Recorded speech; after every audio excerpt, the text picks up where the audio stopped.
अस्सलाम वालेकुम बच्चों, क्या हाल चाल है। उम्मीद करता हूँ आप फिट फाट होंगे, A1 होंगे और खैरियत से होंगे। तो बेटा जी, हमने लास्ट लेक्चर के अंदर 1.3 के क्वेश्चन नंबर 7 तक कर लिया था। तो क्वेश्चन नंबर 8 को करने के लिए हमारे पास कुछ कंसेप्ट का क्लियर होना लाजम है। तो पहले अब हम अपने वो कंसेप्ट क्लियर करेंगे, देन हम आगे चलेंगे।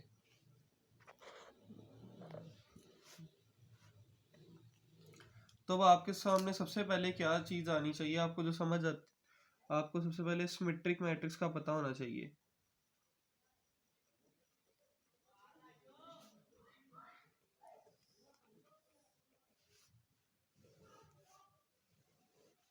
Symmetric matrix, okay.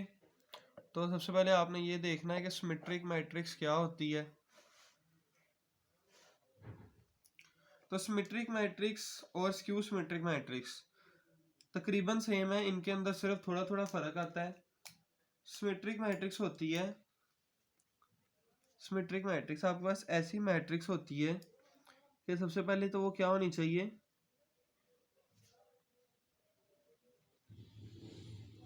Square matrix होनी चाहिए, ठीक है। जो सिमेट्रिक मैट्रिक्स है वो आपके पास स्क्वायर मैट्रिक्स होगी, देन वो सिमेट्रिक मैट्रिक्स होगी। दूसरे नंबर पे इसकी कंडीशन ये है कि जो इसका ट्रांसपोज होता है वो उसी के इक्वल आ जाता है। जो इसका ट्रांसपोज होता है वो उसी के इक्वल आ जाता है। अब हम इसे एग्जांपल से समझ लेते हैं। लेट्स सपोज मेरे पास एक ए मैट्रिक्स है। देखें, 3 -1 4 और बल्कि आप यहाँ भी एक काम करें, 4 ही कर लें और यहाँ हम लिख लेते हैं -2। अब देखें ए मैट्रिक्स है। सबसे पहले मैं इसका क्या लेता हूँ, इसका ट्रांसपोज ले लेता हूँ। तो मैंने इसका ट्रांसपोज ले लिया। अब देखें ये कॉलम है, इसको रो में चेंज करना है, मैंने इसको रो में चेंज कर दिया। ये वाला कॉलम है, इसको मैंने किस में चेंज करना है, रो में चेंज कर दिया। यानी ए का जो ट्रांसपोज लिया था वो भी मेरे पास ए के ही इक्वल आया। ये दोनों value same I. A transpose किसके इक्वल आया, ए के। और उसके बाद आप देखें क्या ये दोनों कंडीशन सेटिस्फाई हो रही हैं, ये वाली दोनों। जी बिल्कुल हो रही है। इसका ऑर्डर क्या है, ऑर्डर ऑफ मैट्रिक्स इसका क्या है, 2/2। उसके बाद आपके पास ए ट्रांसपोज किसके इक्वल आ रहा है, ए के इक्वल। तो इसका मतलब दोनों कंडीशन सेटिस्फाई है। तो ये कौन सी मैट्रिक्स होगी, सिमेट्रिक मैट्रिक्स। समझ लगी सिमेट्रिक मैट्रिक्स क्या होती है।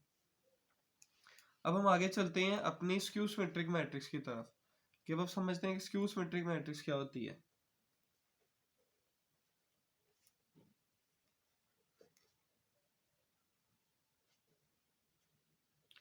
Skew symmetric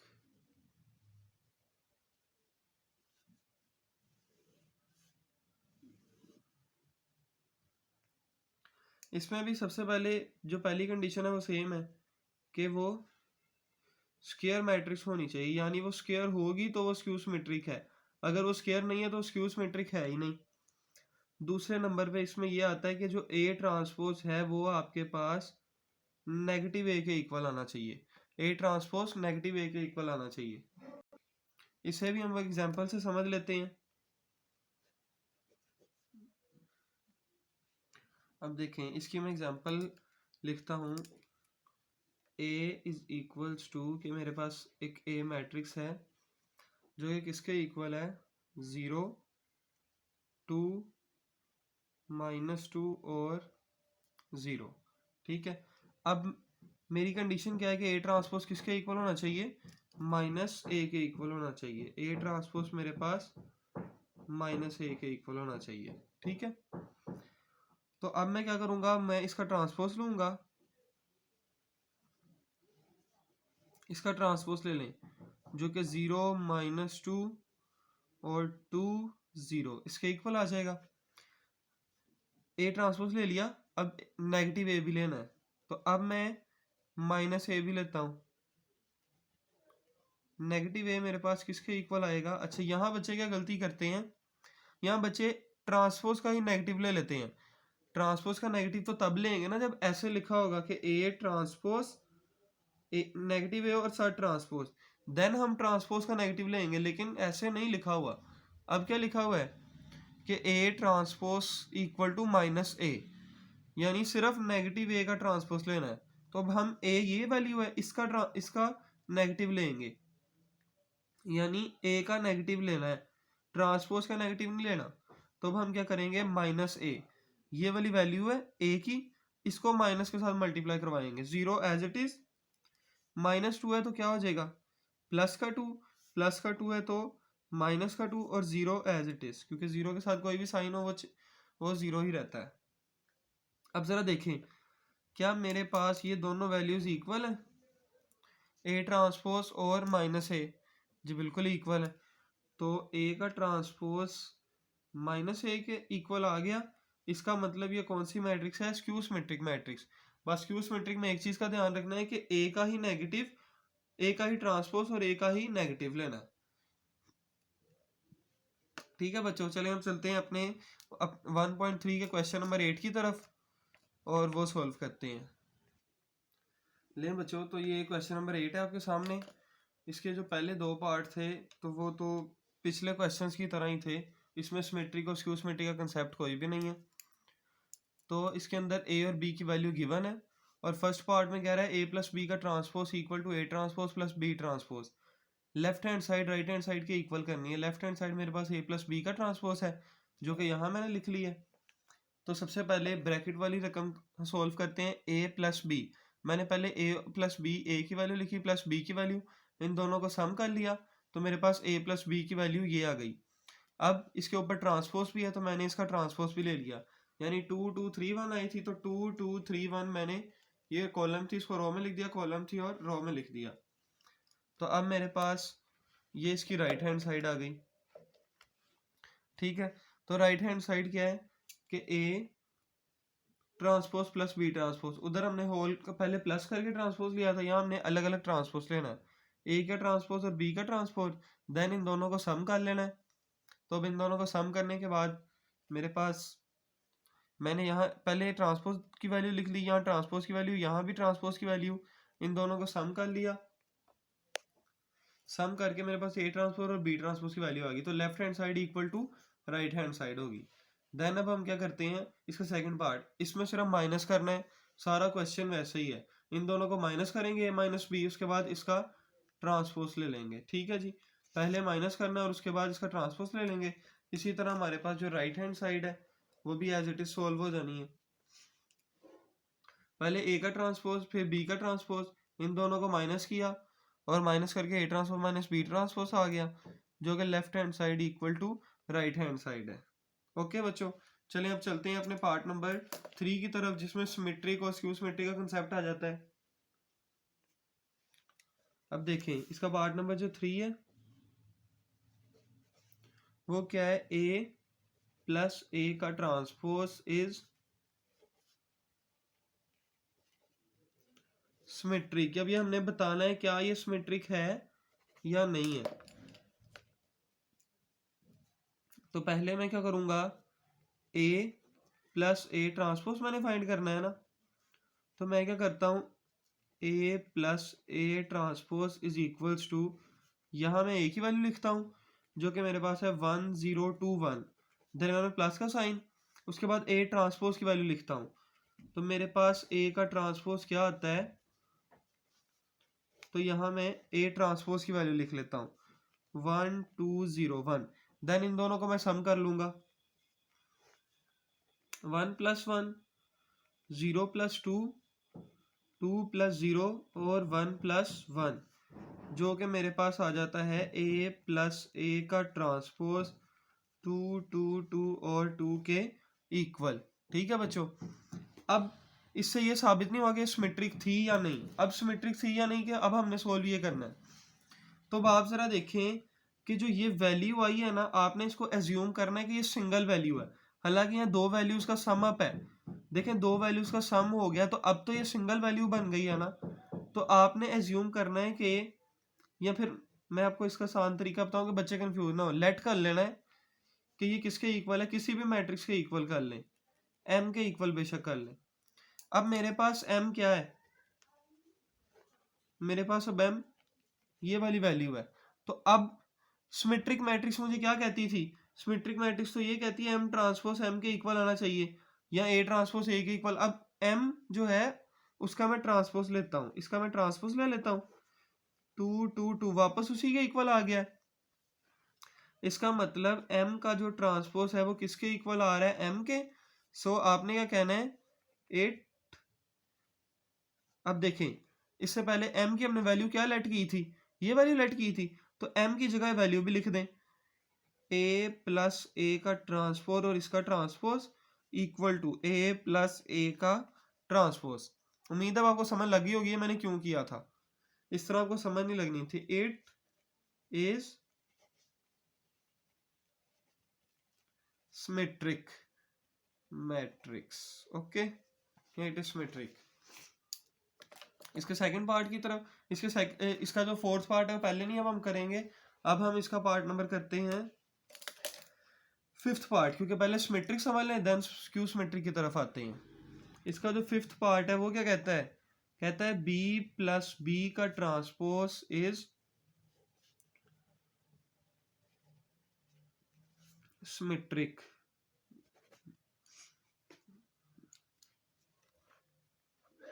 b plus b का ट्रांसपोज इज सिमेट्रिक।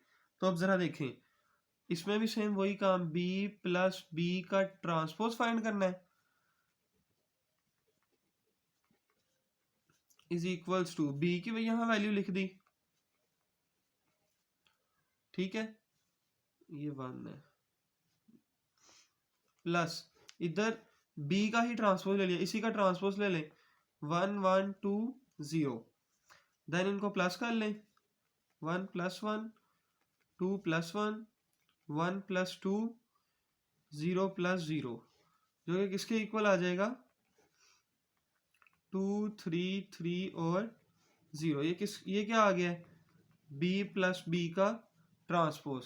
अब हमने क्या करना है जी, बिल्कुल अब हमने इसको लेट कर, आप डायरेक्ट भी कर सकते हैं लेकिन मैं समझा रहा हूं ताकि आपको कंफ्यूजन ना हो। इसको m के इक्वल या किसी भी और मैट्रिक्स के इक्वल लेट कर सकते हैं। तो m इक्वल टू 2 3 3 0, हम सिमेट्रिक प्रूव कर रहे हैं। देन अब क्या करेंगे, अब हमारा नेक्स्ट स्टेप क्या है, अब हम इसका ट्रांसपोज लेंगे। तो m का ट्रांसपोज क्या आएगा, इसका ट्रांसपोज लें, वो तो वापस वही बन जाएगा। इसका मतलब m का जो ट्रांसपोज है वो m के इक्वल आ गया। m को क्या लेट किया था, b प्लस b का ट्रांसपोज और इसका भी ट्रांसपोज, क्योंकि m की जगह पे वैल्यू आ गई, और इधर भी b प्लस b का ट्रांसपोज, ठीक है। तो क्या हो गया, 8 इज सिमेट्रिक। ओके बच्चों, अब चलते हैं इसके स्क्यू सिमेट्रिक वाले पार्ट्स की तरफ, जो कि पार्ट नंबर 4 और 6 है। अब देखें, इसका पार्ट नंबर जो 4 आ गया वो क्या है कि a minus a transpose is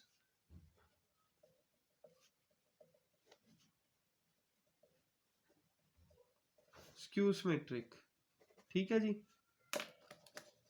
तो हम क्या करेंगे, पहले a minus a transpose find करना है। तो a माइनस a का ट्रांसपोज, यहाँ आ गई a की वैल्यू जो कि है 1 0 2 1 माइनस, अब इसके ट्रांसपोज की वैल्यू 1 2 0 1, ठीक है जी। यहाँ मैंने पहले डायरेक्ट ट्रांसपोज ले लिया, अब इनको माइनस करना है, 1 माइनस 1 0 माइनस 2 2 माइनस 0 1 माइनस 1। तो मेरे पास a माइनस a का ट्रांसपोज किसके इक्वल आ गया, 0 माइनस 2 2 और 0, ठीक है जी। अब क्या करते हैं, बिल्कुल सही, अब हमने अगेन इसको लेट कर लेना है। अब मैं इसको लेट कर लेता हूँ b के इक्वल, कि a minus a transpose b के इक्वल है। तो मेरे पास b की वैल्यू क्या होगी, ये b के इक्वल इसी से को लेट कर लिया। तो अब मेरे पास b की वैल्यू क्या हो गई है, ये वाली जो वैल्यू थी, क्योंकि इसको b के इक्वल लेट किया है, 0 माइनस 2 सॉरी 2 और 0, ठीक है। ये समझ नहीं आ रही, अगेन लिख लेते हैं, 0 माइनस 2 2 और 0। ओके, अब स्क्यू सिमेट्रिक मैट्रिक्स हमें क्या कहती थी, वो तो यही कहती है ना कि जो बी का ट्रांसपोज है वो किसके इक्वल आना चाहिए, नेगेटिव बी के। तो अब इस बी का क्या लेना है, ट्रांसपोज।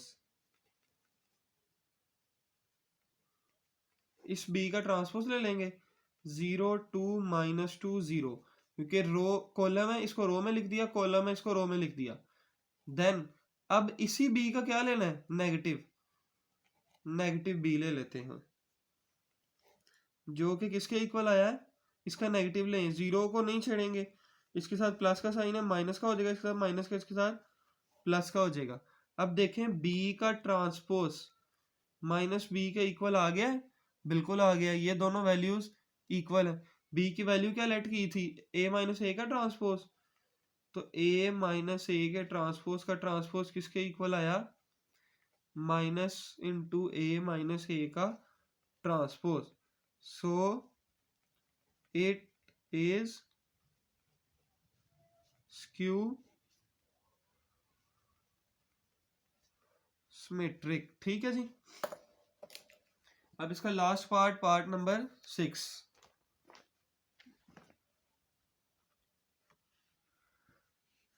अब इसका 6th पार्ट देखें, B minus B transpose is skew symmetric. तो बी माइनस बी का transpose, B minus B transpose, यहाँ आ गई बी की वैल्यू जो कि 1 2 1 0 है, माइनस यहाँ आ गई बी ट्रांसपोज की वैल्यू 1 1 2 0 है, इसी साथ वाले का ट्रांसपोज भी ले लिया ना, 1 -1 2 -1 1 -2 0 -0 0 1 -1 और 0, ये मेरे पास आ गया बी माइनस बी का ट्रांसपोज। ठीक है, अब इसको लेट कर लेते हैं, किसके इक्वल लेट कर लें, अब हम लेट कर लेते हैं ई के इक्वल।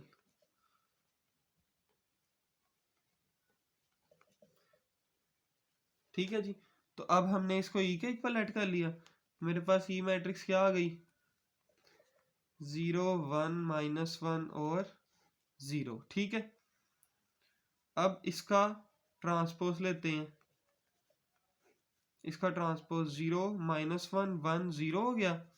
देन मैं इसी का नेगेटिव ई ले लूंगा, इसी का नेगेटिव ले लेता हूँ, 0 एज इट इज, माइनस का साइन है, प्लस का हो जाएगा, प्लस का इधर आके इधर माइनस का हो जाएगा, क्योंकि हम इसका नेगेटिव ले रहे हैं। ठीक है, अब ई क्या लेट किया, तो देखिए अब ई का जो ट्रांसपोज है वो किसके इक्वल आ गया है, उसके नेगेटिव के इक्वल आ गया। तो ई मैंने क्या लेट किया था जी, बी माइनस बी का ट्रांसपोज का जो ट्रांसपोज था, बी माइनस बी का ट्रांसपोज ई की वैल्यू और इसका ट्रांसपोज माइनस बी के ट्रांसपोज का नेगेटिव। ठीक है, सो इट इज स्क्यू